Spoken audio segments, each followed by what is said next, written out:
Hello class, in this video we will be discussing the Spanish-American War.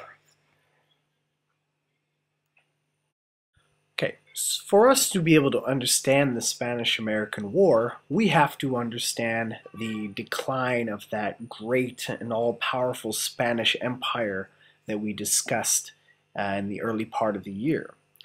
Now, before 1825, during the height of the Spanish Empire, the Spanish controlled large sections of North America and South America. They controlled all of Mexico, parts of North America which would become part of the United States, which included the states of California, New Mexico, Arizona, and Texas, were all under the control of the large, very powerful Spanish Empire, including large sections of the South America.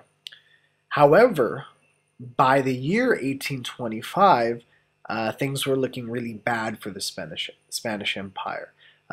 During the 1800s, this was a very intense period of nationalism among the Hispanic people, meaning the people living in South America and North America. These Hispanic people wanted to gain their independence from the Spanish and create their own independent nations. So by 1825, Spain had lost much of its imperial possessions in North America and South America to either the United States or to independent nations that were forming.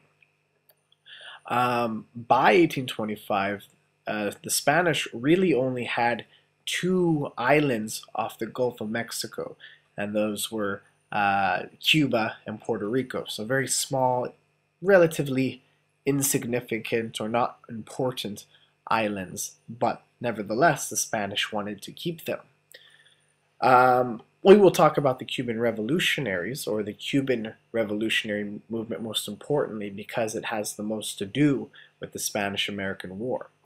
So between the years 1865 and 1878, the Cuban revolutionaries fought for independence. And during this short period of time, however, they were only able to gain the abolishment of slavery, meaning the end of slavery in the Cuban island. However, by 1896, a Cuban poet by the name of Jose Marti begins a revolution against the Spanish, and like the American revolutionaries against the British, he used guerrilla warfare. Remember, this is the type of warfare where instead of sending out your troops in orderly lines and they meet the opposition or the opposing force head on, they instead hide in buildings, hide behind trees, hide behind rocks and shoot. And then when the other side shoots, they run away and they constantly harass the enemy until the enemy gives up because it's not worth it because too many people have died. Okay? So Jose Marti, by 1896, leads his revolt against the Spanish Empire, and by 1896, the Spanish general who is in charge, or who leads the Cuban island, his name is Valerio Weyler, decides that the only way to stop this revolt is to put about 300,000 Cubans into these really confined, horribly destructive concentration camps where people would die of disease and would starve in these camps. Okay, so this was a very difficult situation for the Cubans, and many Americans who saw this were very offended by the actions of the Spanish.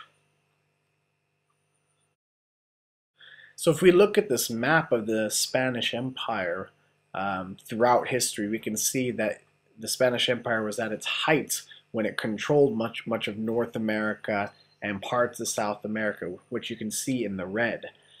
But by 1825, the only thing that was left of the Spanish Empire were these two small islands in the orange called Cuba and Puerto Rico. Remember, it's in Cuba where Jose Marti is leading his revolution against the Spanish Empire. So as you guys saw in the previous map, the island of Cuba is very close to the United States. And as you can imagine, uh, therefore, the US government, or the USG, has had a long history of being interested in controlling Cuba. So, for example, US President Franklin Pierce actually attempted to buy Cuba in 1854 from the Spanish Empire. But the Spanish Empire during this time was not willing to give up one of its last imperial possessions. In 1860, around the time of when the Civil War was about to begin, Southern Democrats, politicians who lived in the South, believed that Cuba would be the perfect place to create a new slave state. They wanted for Cuba to actually be part of the United States. Um, Even more than that, American capitalists or businessmen had invested millions of dollars into Cuba's sugar industry. But by that time, by the 1890s, Americans started producing their own sugar within the United States, and they did not want to compete with another country like Cuba. So the United States placed a tariff. Remember, a tariff is a tax on imports coming in from a different country to protect the American sugar companies. And what this did basically to the Cubans is it destroyed the economy of Cuba. And this is in part of the reason why the Cubans, led by Jose Marti, want independence from the Spanish Empire. This U.S. tariff, which makes sugar costs much more, makes Cuban sugar cost much more than American sugar, was ruining the Cuban economy.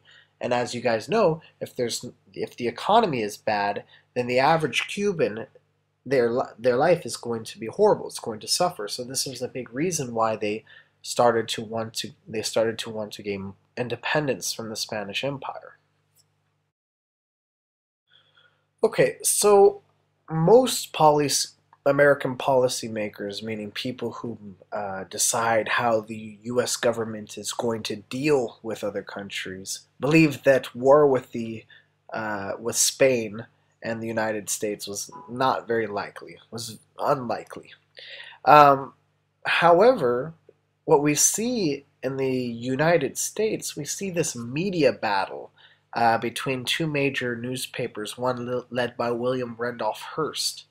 And William Randolph Hearst, his whole desire was to sell as many newspapers as he possibly could to make profit. And he figured out the best way to do this was to exaggerate what was going on throughout the world and throughout the United States. So many of the stories printed in his newspaper contained exaggerations, if not complete lies. So when Hearst